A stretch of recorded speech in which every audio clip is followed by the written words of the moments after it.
ہے آرزو تعلیم قرآن ہو جائے، تلاوت کرنا صبح و شام، تلاوت کرنا صبح و شام، میرا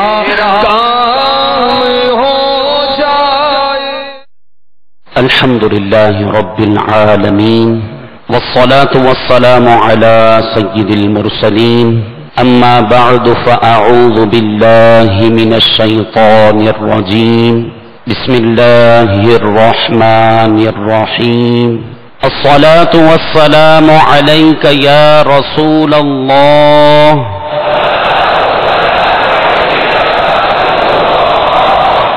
وعلى آلك وأصحابك يا حبيب الله،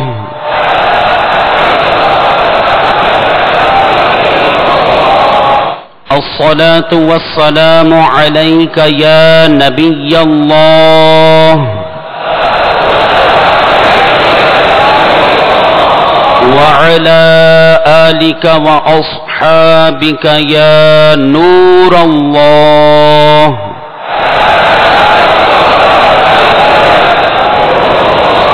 سرکار نامدار مدینے کے تاجدار، دو عالم کے مالک و مختار، اللہ عز و جل کی عطا سے غیب پر خبردار، صلی اللہ تعالی علیہ وآلہ وسلم کا ارشاد مشک بار ہے کہ جو کوئی مجھ پر دن بھر میں 50 مرتبہ درود پاک پڑھے گا تو بروز قیامت میں اس سے ہاتھ ملاؤں گا۔ صلو علی الحبیب صلی اللہ تعالی علی محمد صلی اللہ تعالی علیہ وسلم، صلاۃ و سلاما علیک یا سیدی یا رسول اللہ صلی اللہ تعالی علیہ وآلہ وسلم۔ میٹھے میٹھے اسلامی بھائیوں اور مدنی چینل کے ناظرین، آج انشاءاللہ عز و جل اخلاقیات کے حوالے سے ہی جو چند مہلکات ہیں، ان مہلکات میں سے ہم غیبت، چغلی اور حسد کے بارے میں کچھ ضروری معلومات حاصل کرنے کی کوشش کریں گے۔ میرے میٹھے میٹھے اسلامی بھائیوں اور مدنی چینل کے ناظرین، یہ تینوں موضوعات غیبت، چغلی اور حسد ویسے تو بہت جامع موضوعات ہیں، اور بالخصوص دعوت اسلامی کے مدنی ماحول کی برکتیں ہیں۔ میرے شیخ طریقت، امیر اہل سنت، بانی دعوت اسلامی حضرت علامہ مولانا ابو بلال محمد الیاس عطار قادری رضوی دامت برکاتہم العالیہ کی ایک بہترین تالیف جو غیبت کے موضوع پر ہے، غیبت کی تباہ کاریاں، اس میں الحمدللہ عز و جل غیبت کا جو موضوع ہے، اس حوالے سے ہمیں بے شمار مدنی پھول امیر اہل سنت نے عطا فرمائے۔ یہ غیبت کی تباہ کاریاں آج کل عموماً ہمارے مدنی ماحول میں اس کتاب سے درس بھی دیا جاتا ہے، کم و بیش 500 صفحات پر مشتمل یہ کتاب ہے۔ اس میں امیر اہل سنت دامت برکاتہم العالیہ نے غیبت کی مختلف صورتوں کے بارے میں بیان فرمایا، غیبت کی جو مختلف اقسام ہیں،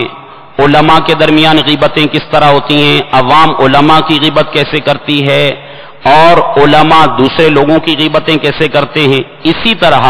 ایک کاروباری دوسرے کاروباری کی غیبتیں کیسے کرتا ہے، ماں باپ اولاد کی غیبتیں کیسے کرتے ہیں، اولاد ماں باپ کی غیبت کیسے کرتی ہے، ایک بہن بھائی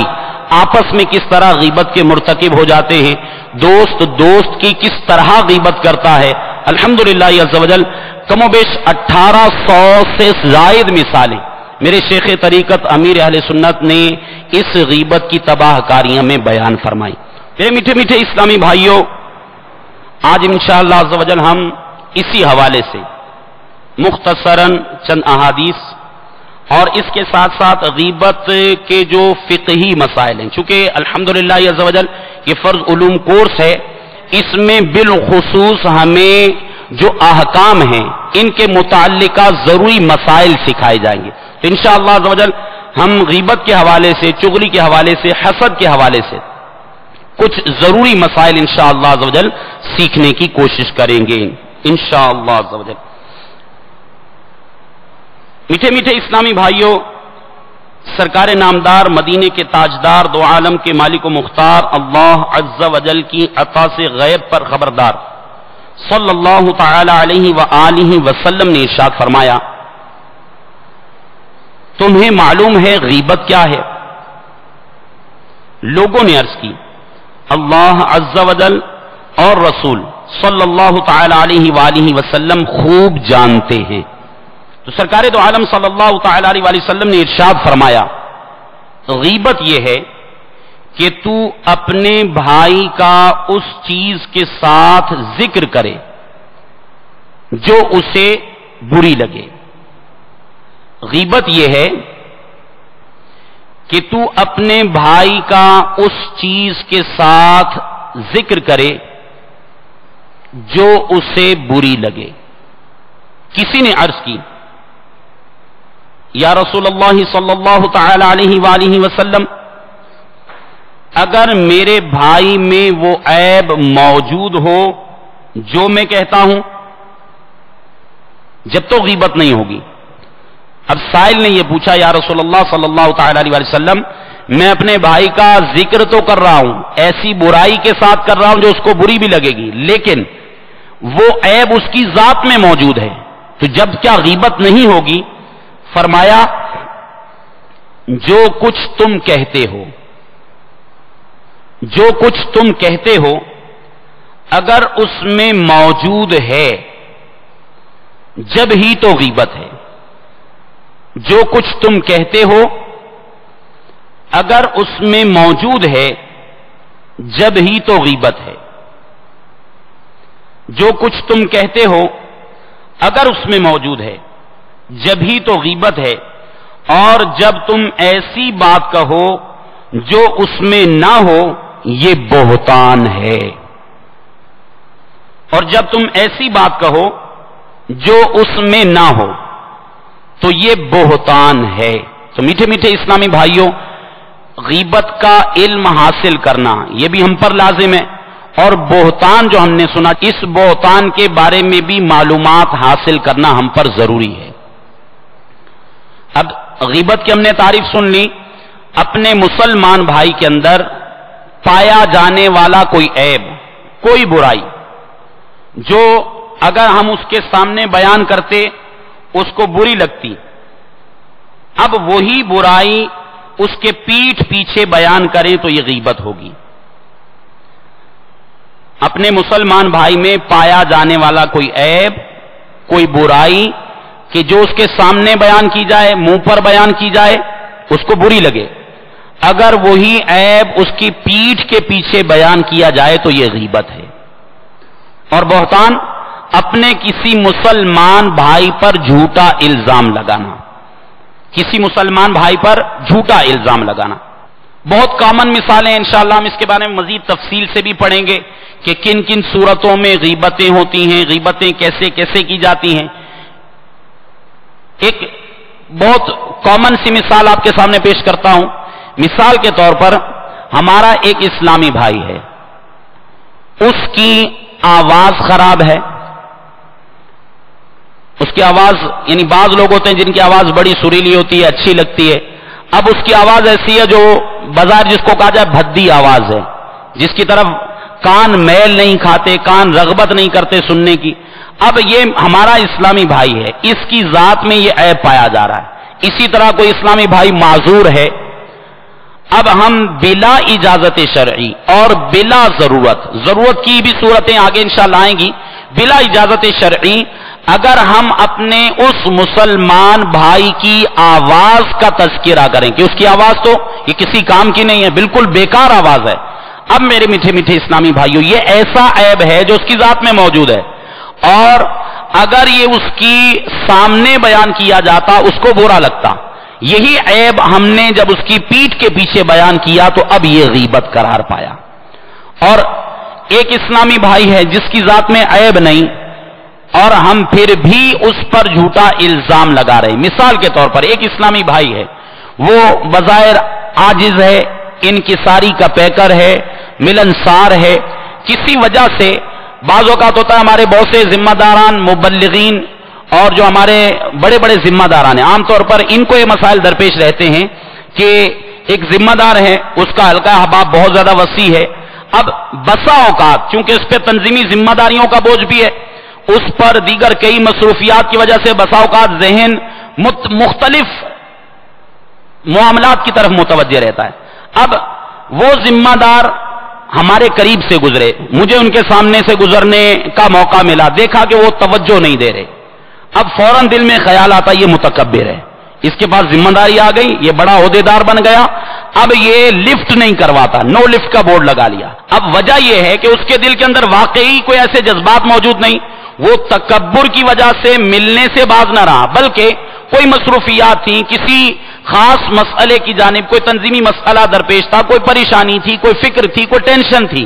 جس کی وجہ سے وہ اس مسئلے کی طرف سوچ رہا تھا. ہمارے سامنے سے گزر گیا، توجہ نہیں دے پایا، ہم نے یہ بدگمانی کر ڈالی، برا گمان اس کے بارے میں دل میں پیدا کر لیا کہ یہ متکبر ہے. ایک تو یہ برا گمان بدگمانی کہلایا، اور پھر جب ہم نے اس کا اظہار کر دیا، اس پر یہ غلط الزام عائد کر دیا، تو یہ بہتان کہلائے گا. ہمیں غیبت کی آفتوں سے اپنے آپ کو متنبع اور خبردار کرنا چاہیے، اور اس سے اپنے آپ کو بچانا چاہیے. صلو علی الحبیب صلی اللہ تعالی علی محمد صلی اللہ تعالی علیہ وسلم. میٹھے میٹھے اسلامی بھائیوں اور مدنی چینل کے ناظرین، قرآن مجید فرقان حمید میں غیبت کی آفت کا بیان کرتے ہوئے اللہ تبارک و تعالی ارشاد فرماتا ہے، لا یغتب بعضکم بعضا، تم آپس میں ایک دوسرے کی غیبت نہ کرو، تم آپس میں ایک دوسرے کی غیبت نہ کرو. ایحب احدکم ان یاکل لحم اخیہ میتا فکرہتموہ، کیا تم میں کوئی اس بات کو پسند کرتا ہے کہ اپنے مردہ بھائی کا گوشت کھائے؟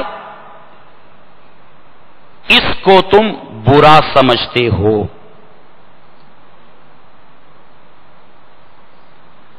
میرے میٹھے میٹھے اسلامی بھائیوں، جیسا کہ عرض کیا گیا، امیر اہل سنت دامت برکاتہم العالیہ نے غیبت کی بے شمار مثالیں، مختلف مواقع اور جو غیبت کے مختلف انداز ہیں، یہ غیبت کی تباہ کاریاں میں مفصل طور پر بیان فرمائے. اب چونکہ بہت سی باتیں گناہ ہوتی ہیں، بعض صورتوں میں وہ گناہ نہیں ہوتی. اب غیبت لا تعداد مواقع پر گناہ ہے. اب ان مواقع کی پہچان کا ایک طریقہ یہ ہے کہ جن مواقع پہ کسی کے متعلق اس کی ذات میں موجود عیب کا بیان کرنا غیبت نہ ہو، ہم ان مواقع کو ذہن نشین کر لیں. اب دو چیزیں، ایک طرف 1800 سے زائد مثالیں، بلکہ اس سے بھی زیادہ مثالیں ہو سکتی ہیں، اور اس کے ساتھ ساتھ لا تعداد مواقع ہیں جہاں عموماً غیبتوں کا ارتکاب کیا جاتا ہے. اب ان مواقع کو ذہن نشین رکھنا یہ کافی مشکل ہے. بار بار مطالعہ کرتے رہیں گے، بار بار توجہ ایک دوسرے کی اس جانب دلاتے رہیں گے، تو انشاءاللہ عز و جل آہستہ آہستہ جن مقامات میں ہماری توجہ دلائی جاتی رہے گی، انشاءاللہ غیبت سے بچنے میں کامیاب ہو جائیں گے. ایک صورت ہے کہ جن مواقع پہ کسی کے متعلق کلام کرنا غیبت نہیں ہے، ان مواقع کو جان لیا جائے. تو آئیے صدر الشریعہ بدر الطریقہ حضرت علامہ مولانا مفتی امجد علی اعظمی علیہ رحمت اللہ القوی، آپ نے بہار شریعت کے 16ویں حصے میں غیبت کا تفصیلی بیان فرمایا. تو آئیے بہار شریعت سے جو غیبت کے جواز کی صورتیں ہیں ہم انشاءاللہ ان کو سن لیتے ہیں. اس کے مطابق جہاں جہاں غیبت کرنا درست نہیں ہوگا انشاءاللہ موقع کی مناسبت سے ان مواقع کے بارے میں بھی سنتے رہیں گے. ایک شخص نماز پڑھتا ہے اور روزے رکھتا ہے، بظاہر متقی پرہیزگار ہے، مگر اپنی زبان اور ہاتھ سے دوسرے مسلمانوں کو ضرر یعنی نقصان پہنچاتا ہے. اب یہ ہے نمازی، بظاہر پرہیزگار بھی ہے، بظاہر متقی بھی ہے، لیکن اپنی زبان سے اور اپنے ہاتھ سے، اپنے قول و فعل سے دوسرے لوگوں کو تکلیف پہنچاتا ہے، نقصان پہنچاتا ہے، اس کی اس ایذا رسانی کا لوگوں کے سامنے بیان کرنا غیبت نہیں، کیونکہ اس ذکر کا مقصد یہ ہے کہ لوگ اس شخص کی اس حرکت سے واقف ہو جائیں، کیونکہ اس شخص کی اس بات کا ذکر کرنے کا مقصد یہ ہے کہ لوگ اس کی اس حرکت سے واقف ہو جائیں اور اس سے بچتے رہیں، کہیں ایسا نہ ہو کہ اس کی نماز اور روزے سے دھوکہ کھا جائیں اور مصیبت میں مبتلا ہو جائیں۔ میرے میٹھے میٹھے اسلامی بھائیوں،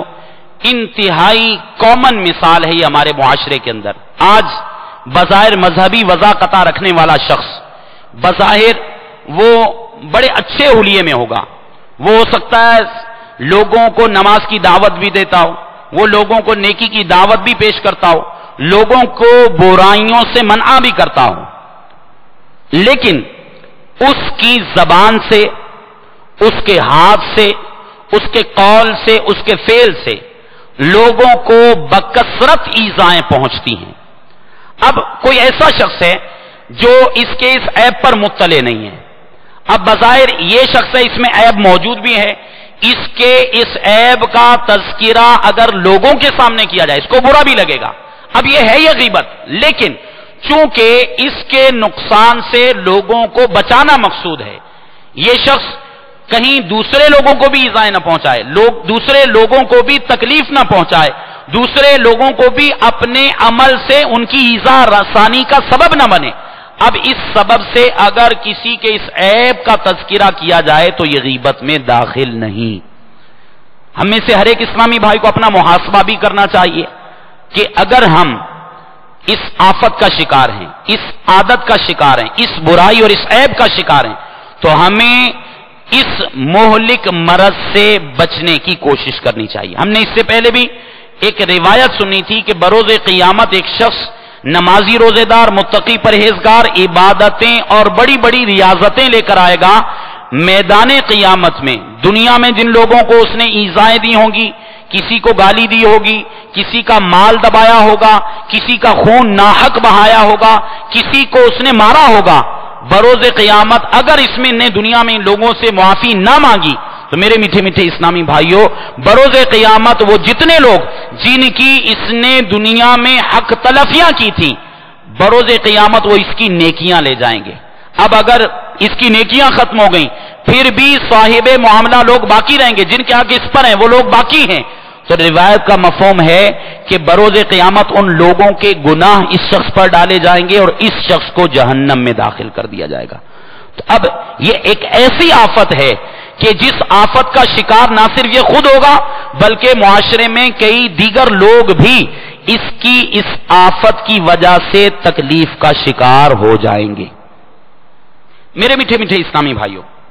اسی طرح یہی شخص جس کا حال ابھی گزرا، اگر اس کے ایسے عیب کا ذکر بادشاہ یا قاضی سے کیا تاکہ اسے سزا ملے، لوگوں کا مال دبا لیتا ہے، لوگوں کو ناحق تکلیفیں پہنچاتا ہے، ایذا رسانیوں کا سبب ہے، اب اگر کوئی شخص حاکم کے پاس یا قاضی کے پاس جا کر اس کی شکایت کرے، علت کیا، وجہ کیا ہے، تاکہ یا تو یہ اپنی حرکت سے باز آ جائے، تو اب کہتے ہیں کہ یہ چغلی اور غیبت میں داخل نہیں۔ صاحب بار شریعت مزید فرماتے ہیں یہ حکم فاسق و فاجر کا ہے، وہ شخص جو علانیہ گناہ کرے، جو اللہ تبارک و تعالیٰ کی نافرمانیاں کرنے والا ہو۔ اب ہر ایسے فاسق و فاجر کا ہے جس کے شر سے بچانے کے لیے لوگوں پر اس کی برائی کھول دینا جائز ہے، تو ایسے فاسق و فاجر کے عیوب کا کھولنا بھی غیبت میں داخل نہیں۔ مزید فرماتے ہیں اب سمجھنا چاہیے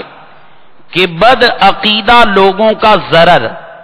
یعنی بد عقیدہ لوگوں سے پہنچنے والا نقصان، جس کے عقائد میں خرابی ہے، اللہ رسول عز و جل و صلی اللہ تعالی علیہ وسلم اور اسی طرح اللہ کے دیگر انبیاء کرام علیہم الصلاۃ والسلام، قیامت، قبر اور اس طرح کے دیگر جو ضروری عقائد کے معاملات ہیں. اسی طرح صحابہ کرام علیہم رضوان کے بارے میں کیا عقائد ہونے چاہیے، اولیاء کاملین کے بارے میں ہمارے کیا نظریات ہونے چاہیے. تو اگر کوئی ایسا شخص ہے جس کے ان معاملات کے اندر خرابیاں ہیں اور اس کا عقیدہ درست نہیں، تو کہتے ہیں کہ ایسے بد عقیدہ لوگوں کا نقصان فاسق کے نقصان سے زیادہ ہے. فاسق کیا ہوگا؟ اگر کوئی شخص لوگوں کو ایذائیں دیتا ہے، زیادہ ان کے جسم پر اس کی ان مظالم کا اثر ظاہر ہوگا، ان کے جسم تکلیف میں آئیں گے. یہ ظاہری طور پر فاسق کا حکم ہے. اور جو شخص بد عقیدہ ہے، جس کے مذہب کے اندر، جس کے عقائد کے اندر فساد ہے، اس کے برے عقائد کے فساد پر لوگوں کو اگر مطلع نہ کیا جائے تو اس صورت میں لوگ اس سے متاثر ہو کر، اس کی نمازوں سے دھوکہ کھا کر، اس کے روزوں سے دھوکہ کھا کر، جبکہ اس کے عقائد درست نہیں ہیں، اب اس کے ان بظاہر اعمال سے دھوکہ کھا کر لوگ اس کے قریب آئیں گے، نتیجتاً ان کے عقائد میں بھی فساد برپا ہو جائے گا. تو اب فرماتے ہیں کہ ایسے شخص کے عقائد کا لوگوں کے سامنے بیان کرنا اہم اور ضروری ہے. اسی طرح بعض صورتیں ہوتی ہیں، ایک ایسا شخص ہے کہ مثال کے طور پر اولاد ہے، اولاد میں کوئی عیب پایا جا رہا ہے، اولاد بظاہر وہ عیب چھپ کر کرتی ہے، گناہ چھپ کر کرتی ہے. اب ہمیں یہ غالب گمان ہے کہ اس کے والد کو، بیٹا ہے تو اس کے والد کو، یا کوئی اور ایسا سرپرست ہے کہ جس کی بات یہ سنے گا، اب اس کو اگر ہم خبر دیں گے اور وہ اس کی اصلاح کر لے گا، اب اس صورت میں والد کو خبر دینا، یہ عیب بیان کرنا غیبت میں داخل نہیں.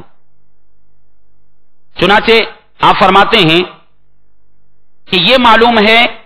کہ جس میں برائی پائی جاتی ہے، اگر اس کے والد کو خبر ہو جائے گی تو وہ اس حرکت سے روک دے گا، تو اس کے باپ کو خبر کر دے. زبانی کہہ سکتا ہو تو زبانی کہے یا تحریر کے ذریعے مطلع کرے. اور اگر معلوم ہے کہ اپنے باپ کا کہا بھی نہیں مانے گا اور باز نہیں آئے گا، تو اب نہ کہے کہ بلا وجہ عداوت یعنی دشمنی پیدا ہوگی. اسی طرح بیوی کی شکایت اس کے شوہر سے کی جا سکتی ہے اور رعایا کی شکایت بادشاہ سے کی جا سکتی ہے. اسی طرح اگر کسی مسلمان بھائی میں کوئی عیب پایا جا رہا ہے اور اس عیب کا تذکرہ افسوس کے طور پر کیا جائے، ایک ہے عیب کا تذکرہ بطور عیب کرنا، دوسروں کے سامنے اس کو ذلیل کرنے کی نیت ہو، اور ایک ہے عیب کا تذکرہ بطور عیب نہ کیا جائے بلکہ عیب کا تذکرہ بطور تعسف، بطور افسوس کیا جائے، تو اب یہ بھی غیبت میں داخل نہیں. لیکن امیر اہل سنت دامت برکاتہم العالیہ بڑی پیاری بات ارشاد فرماتے ہیں کہ جو شخص یہ کہتا ہے کہ میں کسی اپنے مسلمان بھائی کا عیب بطور افسوس بیان کر رہا ہوں، تو وہ اپنے دل کے احوال پر غور کر لے کہ واقعی ایسا ہی ہے کہ میں اپنے اس مسلمان بھائی سے ہمدردی کے جذبات رکھتا ہوں اور وہ چونکہ گناہوں کا مرتکب ہے، اب میں اس کے ان گناہوں کے ارتکاب کا بیان افسوس کے طور پہ کر رہا ہوں. اگر واقعی 100% کنفرم ہے تو کہے، ورنہ بسا اوقات یوں ہوتا ہے کہ ہم سے کسی کی ذاتی مخاصمت ہے، کوئی عداوت ہے، کوئی دشمنی ہے، کوئی آر ہے، تو اس طرح اگر کوئی ایسی صورت پائی جائے کہ جس میں ہمارے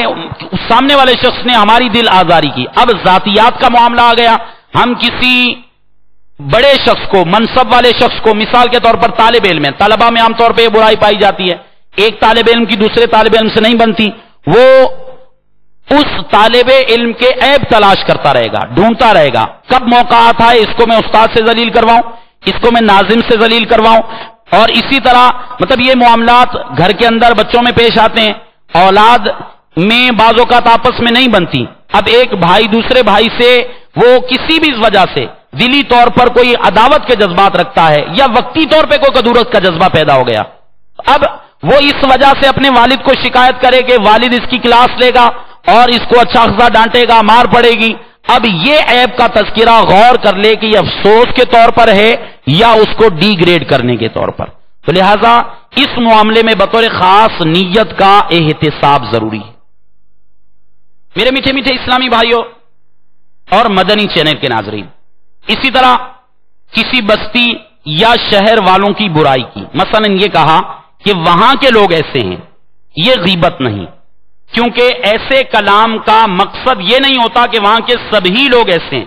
بلکہ بعض لوگ مراد ہوتے ہیں، اور جن بعض کے بارے میں کہا گیا وہ افراد معلوم نہیں ہوتی، یہ پتہ نہیں ہوتا کہ کس کس کے بارے میں بات کر رہا ہے۔ اور غیبت کی صورت یہ ہے کہ جب کسی شخص کو متعین کر کے، اسپیسیفائی کر کے، خاص طور پہ کسی کا بیان کر کے، کسی کا نام لے کر، کسی کی نشانی بیان کر کے، کسی کی علامت بیان کر کے کہا جائے کہ فلاں اس طرح ہے، اب اگرچہ کہ نام نہیں لیا لیکن وہ متعین ہو گیا، اب اس صورت میں متعین کر کے کسی کا عیب بیان کیا جائے تو غیبت ہے۔ تو اگر کسی شہر والوں، کسی بستی والوں کے بارے میں کہا کہ فلاں بستی کے لوگ اس طرح کرتے ہیں، تو اس صورت میں یہ غیبت میں داخل نہیں۔ البتہ اگر اس میں تعیین پائی جائے گی، بعض لوگوں کو نامینیٹ کر دیا جائے گا، تو اس صورت میں یہ غیبت میں شمار ہوگا۔ میرے میٹھے میٹھے اسلامی بھائیوں، بسا اوقات غیبت کفر تک پہنچ جاتی ہے، بسا اوقات غیبت یہ نفاق کی علامت قرار پاتی ہے، بسا اوقات غیبت فسق اور معصیت ہوتی ہے، بسا اوقات غیبت جائز ہوتی ہے۔ تو یہ چار صورتیں فقی ابو اللیث سمرقندی رحمت اللہ تعالی علیہ نے بیان فرمائی۔ چنانچہ آپ فرماتے ہیں کہ غیبت چار قسم کی ہے۔ نمبر ایک، کفر، غیبت چار قسم کی ہے۔ نمبر ایک، کفر، اس کی صورت یہ ہے کہ ایک شخص غیبت کر رہا ہے، اس سے کہا گیا غیبت نہ کرو۔ ایک شخص غیبت کر رہا ہے، اس سے کہا گیا کہ غیبت نہ کرو، کہنے لگا یہ غیبت نہیں، میں سچا ہوں۔ اس شخص نے ایک حرام قطعی کو حلال بتایا،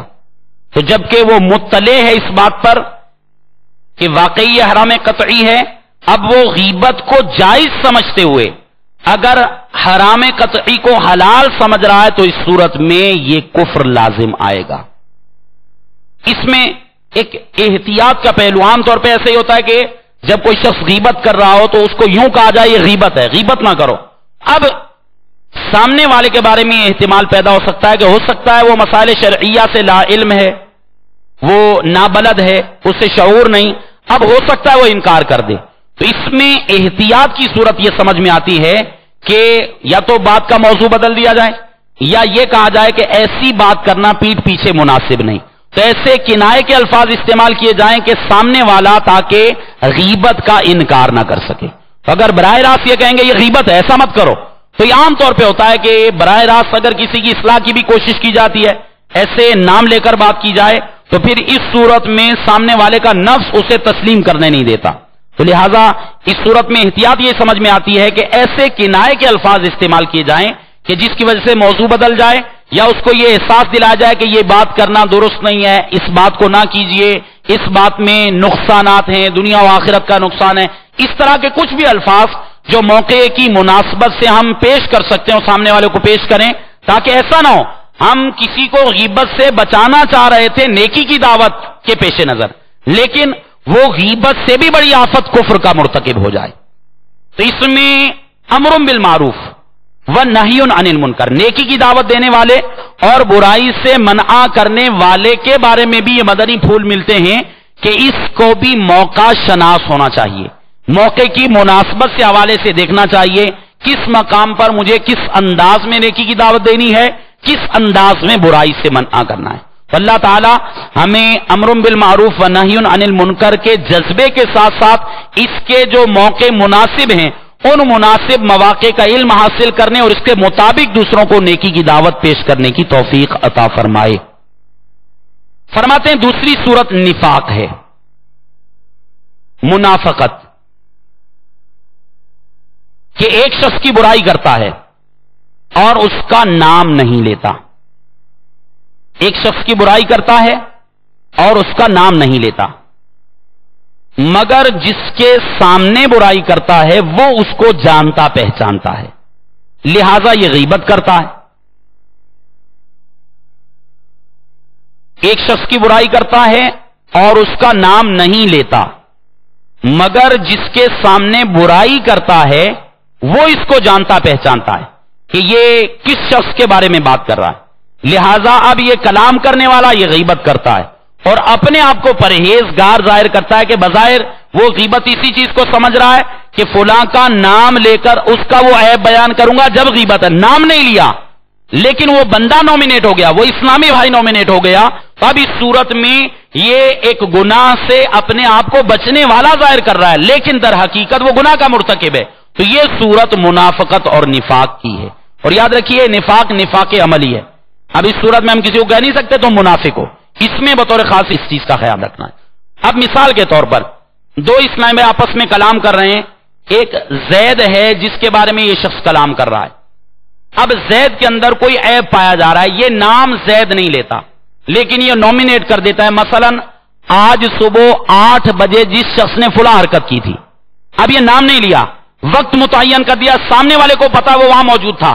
8 بجے فلاں حرکت کس نے کی تھی، اب یہ کہے آج صبح 8 بجے فلاں حرکت جس شخص نے کی تھی وہ ایسا ایسا ہے، اب یہ نام نہیں لے رہا، بظاہر غیبت سے اپنے آپ کو بچنے والا ظاہر کر رہا ہے لیکن در حقیقت یہ غیبت کر کے نفاق کی آفت کا شکار ہو رہا ہے۔ تیسری صورت معصیت اور نافرمانی کی ہے، وہ یہ کہ غیبت کرتا ہے اور یہ جانتا ہے کہ یہ حرام کام ہے، یعنی غیبت بھی کر رہا ہے، یہ جانتا بھی ہے کہ میں حرام کام کر رہا ہوں، تو اب اس صورت میں یہ شخص فسق کا مرتکب ہے، یہ گناہ اور نافرمانی کا مرتکب ہے، ایسا شخص اپنے گناہ سے توبہ کرے۔ چوتھی صورت مباح ہے، وہ یہ کہ فاسق معلن یا بد مذہب کی برائی بیان کرے، فاسق معلن یا بد مذہب کی برائی بیان کرے جبکہ لوگوں کو اس کے شر سے بچانا مقصود ہو، جبکہ لوگوں کو اس شخص کے شر سے بچانا مقصود ہو تو ثواب ملنے کی امید ہے۔ اب دیکھیے یہ صورت ہے مباح کی، اور اگر نیت اس کی یہ کہ لوگ کسی فلاں شخص کے کسی نقصان سے آگاہ ہو کر اس سے بچ جائیں، مثال کے طور پر ایک شخص ہے وہ اپنے آپ کو کاروباری ظاہر کرتا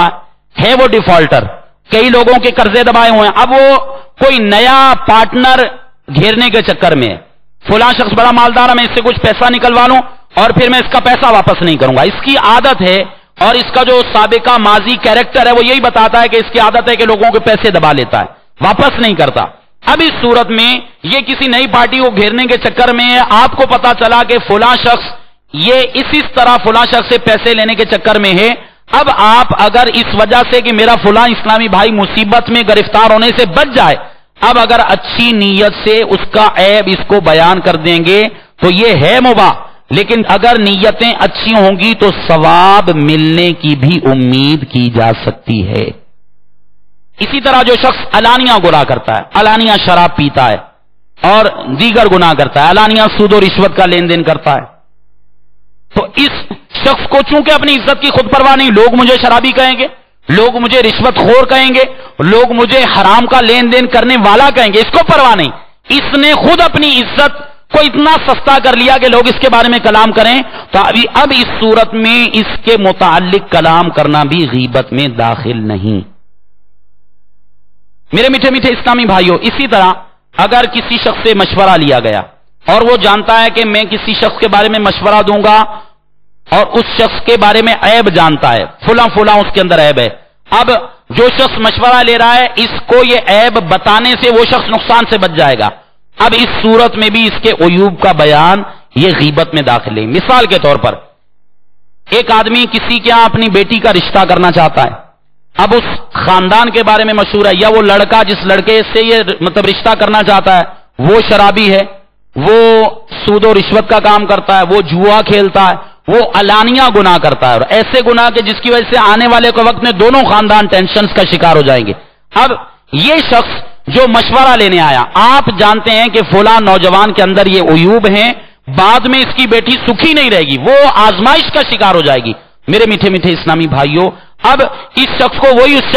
شخص کے شر سے بچانا مقصود ہے، لہذا چونکہ یہ مشورہ لے رہا ہے، آپ پر شرعاً یہ لازم ہے کہ اس شخص کے عیوب کا اس کو بیان کریں، کیونکہ سرکار دو عالم صلی اللہ تعالی علیہ وسلم نے ارشاد فرمایا المستشار امین، جس سے مشورہ لیا جائے وہ امین ہے، لہذا اس کی برائی ظاہر نہ کرنا خیانت ہے۔ اب چونکہ میں جانتا ہوں اس کے اندر عیب ہے، لہذا اس شخص کے عیب کا بیان نہ کرنا خیانت ہے۔ میں اپنے مسلمان بھائی کو کسی شخص کے نقصان پر پیش کر رہا ہوں، لہذا اس صورت میں مجھے اس شخص کے عیوب کا بیان کر دینا چاہیے۔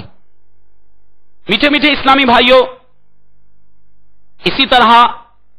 ایک صورت جواز کی یہ بھی ہے، جیسے پیچھے اس سے پہلے بیان کیا گیا چھوٹا قد، پستہ قد، ٹھگنا، یہ بولنا جبکہ بلا اجازت شرعی ہو، کسی کے جسم کے اندر عیب ہے اس کا بیان بلا اجازت شرعی غیبت ہے۔ شرعی اجازت کہاں پر ہے؟ اب اس کی صورت سنیے۔ ایک صورت جواز کی یہ بھی ہے کہ اس عیب کے ذکر سے مقصود اس کی برائی نہیں ہے، بلکہ اس شخص کی معرفت و شناخت مقصود ہے، اس کی پہچان کروانا مقصود ہے۔ مثلا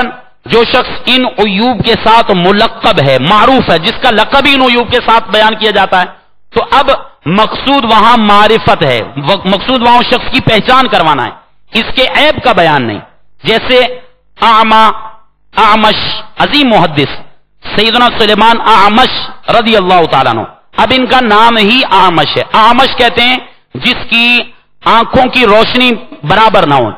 جس کی روشنی چندھیا جائے، چندہ اس کو بولتے ہیں۔ اب جس کی آنکھوں کی روشنی صحیح نہیں اس کو عربی میں اعمش کہتے ہیں۔ سلیمان اعمش ایک بہت بڑے محدث گزرے ہیں، اب ان کا نام لقب ہی اعمش تھا، لہذا اب اس کا بیان عیب نہیں۔ اور خود قرآن پاک میں اللہ تبارک و تعالی نے عبس وتولی ان جاءہ الاعمی، اعمی یہاں پر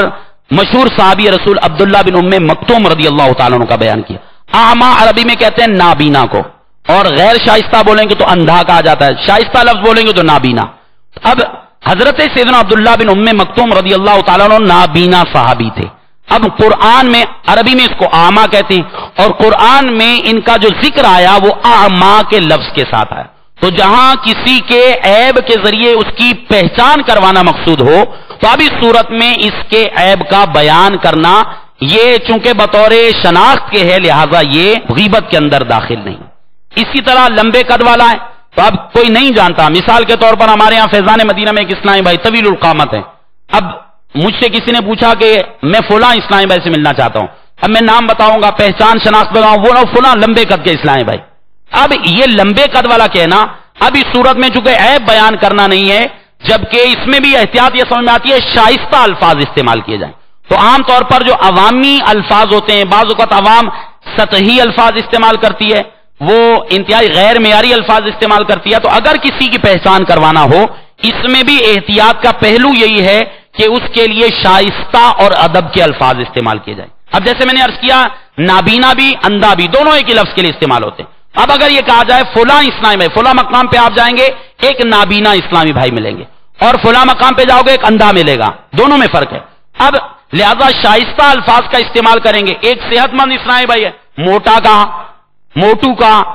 اب اس کے بجائے صحت مند کہا، اب یہ زیادہ شائستہ سمجھ میں آتا ہے۔ تو اس لیے جب کسی کی معرفت اور پہچان کروانی ہو شائستہ الفاظ کے ساتھ کروائیں گے تو اس میں زیادہ بہتری کی صورت ہے، ورنہ اگر کسی کی پہچان کے لیے ایسے الفاظ جو بطور عیب بیان کیے جاتے ہیں وہ اگر بیان کیے تو یہ غیبت میں داخل نہیں۔ اسی طرح حدیث کے راویوں، مقدمے کے گواہوں اور مصنفین پر جرح کرنا اور ان کے عیوب بیان کرنا جائز ہے۔ تو یہ فن حدیث کے اندر اصول حدیث میں بطور خاص بڑے بڑے حدیث بیان کرنے والوں کے چھوٹے چھوٹے عیب بھی بیان کیے۔ اب ہو سکتا ہے ایک عام اسلامی بھائی ہو وہ یہ سمجھے کہ یہ اس طرح کے عیب بیان کرنا درست نہیں، چونکہ فن حدیث میں ہوتا یہ ہے کہ ایک شخص سرکار صلی اللہ تعالی علیہ وسلم سے منسوب کوئی کلام لوگوں تک پہنچا رہا ہوتا ہے۔ اب اس کلام کی عظمت اور اس کی اہمیت اس قدر زیادہ ہے کہ جو بیان کرنے والا ہے اس کی شخصیت، اس کے قول، اس کے کردار، اس کے انداز پر اس کلام کو رکھ کر تولا جاتا ہے۔ ایک شخص جس سے جھوٹ بکثرت ثابت ہو اس سے کوئی بھی حدیث نہیں لیتا، اب وہ جھوٹا ہوگا اور اس کے جھوٹ کو اصحاب جرح و تعدیل بیان کرتے ہیں۔ اب میرے میٹھے میٹھے اسلامی بھائیوں یہ بیان کرنا غیبت کے اندر داخل نہیں۔ اسی طرح مقدمے میں ایک شخص ہے وہ کہتا ہے فلاں شخص نے میری چوری کی، دو گواہ لے آیا، اب ان گواہوں کی عدالت پر یہ واقعی فاسق نہیں ہے، یہ سچے گواہ ہیں، اس پر جرح و تعدیل کی جاتی ہے اور یہ کوشش کی جاتی ہے کہ حتی الامکان ان گواہوں کے بارے میں معلومات حاصل کی جائے کہ گواہ ایسے تو نہیں جو لوگوں کو جھوٹ بول کر پھنسا دیتے ہوں، لہذا چونکہ وہاں حق اور ناحق کا معاملہ ہے، ایک شخص کو حق سے محروم کیا جائے گا جھوٹے گواہوں کی وجہ سے، ایک شخص کا حق نہیں بنتا، اس غیر حقدار کو حق ملنے کا امکان ہے، لہذا اس صورت میں گواہوں کے عیوب بیان کرنا یہ بھی غیبت کے اندر داخل نہیں۔ میرے میٹھے میٹھے اسلامی بھائیو، اسی طرح جس طرح غیبت زبان سے ہوتی ہے یہ فعل سے بھی ہوتی ہے، اسی طرح غیبت کی ایک صورت نقتالی کی ہے، کوئی لنگڑا ہے تو اس کی نقل اتارتے لنگڑا کر چلنا، یہ بھی غیبت میں داخل ہے۔ تو یہ غیبت کا موضوع بہت زیادہ تفصیل طلب ہے۔ میں نے پہلے عرض کیا امیر اہل سنت دامت برکاتہم العالیہ نے غیبت کی تباہ کاریاں اس میں بہت بہترین انداز میں یہ غیبت کے موضوع پر مواد جمع فرمایا ہے، اس کی کوشش فرمائیں، تمام اسناد مطالعہ فرمائیے، اس کے ضروری احکام اور مسائل سمجھنے کی کوشش کیجیے، انشاءاللہ عز و جل اس کی برکت سے ہمارے معاشرے سے بہت حد تک غیبت کی نحوستوں کا کلا کما ہو جائے گا۔ یہی ہے آرزو تعلیم قرآن میں ہو جائے، تلاوت کرنا صبح و شام، تلاوت کرنا